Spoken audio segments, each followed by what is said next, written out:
Magandang umaga po sa inyong lahat. Ako po si Retired Police Chief Inspector Ramon Gonzales Solas, kumakandidato bilang pangalawang punong bayan. Bilang pangalawang punong bayan kung inyong pagkakatiwalaan, kami po ay magre-revisa, mag-aanalisa at mag-aamenda ng mga batas na di na napapanahon. Gagawa kami ng batas na napapanahon para sa kapakanan ng taong bayan at ng bayan. Gagawa kami ng mga batas na hindi mapaniil sa mamamayan, hindi yuyura sa karapatan ng tao.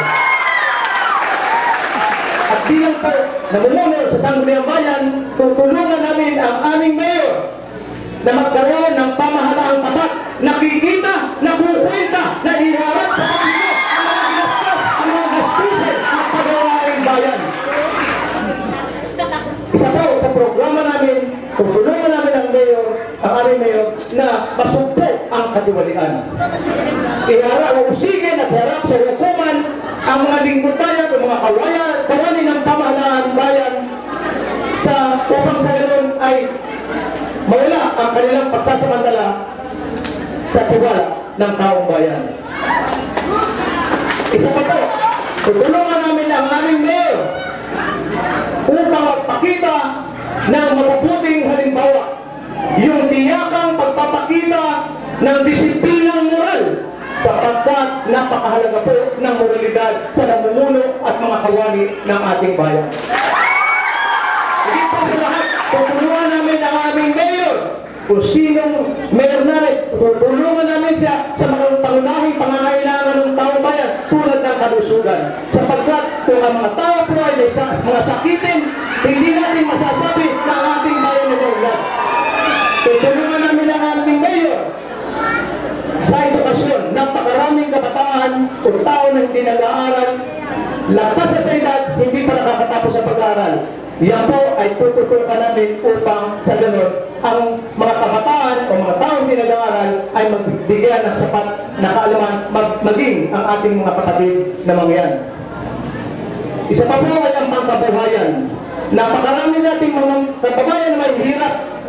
Dapat bigyan ng pansin ng agrikultura, palakasin ng agrikultura, ang pangingisda, ang paghahayupan. At ngayon po ay ginagawa na namin ng Partido Liberal ang mga proyektong ito para sa kapakanan ng taong bayan. Ang ganang proyekto ng mga kapatid na umali, ang pag-aalaga ng mga tatay para sa kapakanan ng mga taong bayan. Ang pag-aalaga na bulate na pinapakinabangan bilang abulo. Ang pag-aalaga ng baka at kalabaw na dating na mahigit 1,000 kalabaw para ibigay pangalagaan sa mga taong bayan. Yan po ang ginagawa ng Partido Liberal. Hindi pa pa kami nakakapo. Gumagawa na kami ng mga proyekto.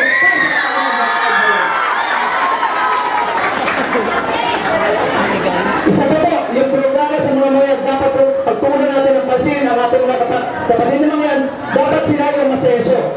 Hindi huwag natin silang pabayaan na nandun na lang manghingi sa atin, bababa sa katatangan manghingi. Turuan po natin ang mga mangyayang na sila'y matutong maghanap buhay. Turuan natin sila ng wastong pagtatanim, paghahanap, paghayupan, upang sa ganun sila ay mabigyan natin na magandang kinabukasan.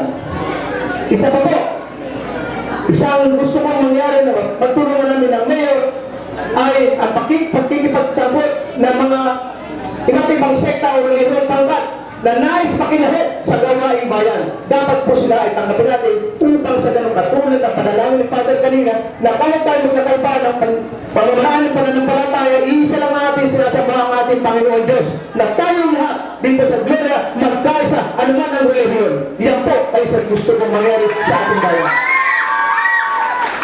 At mga kababayan ko,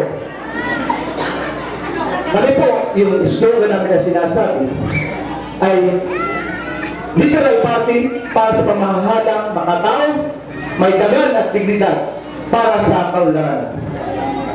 Marami po nagtatanong, bakit kami ni Mayor Perez ay dating magkalaban, subalit kami ngayon na magkasama?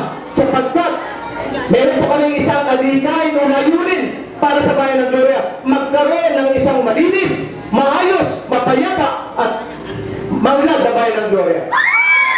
Kaya hindi po sa mga kabayan, magkaisa po tayo, magtulong-tulong tayo. Itupo natin ang Partido Liberal. Simula sa ating Vice Governor at Congressman, wala na po silang kalaban, pero bubuto po nila. yung ating pong limang bukal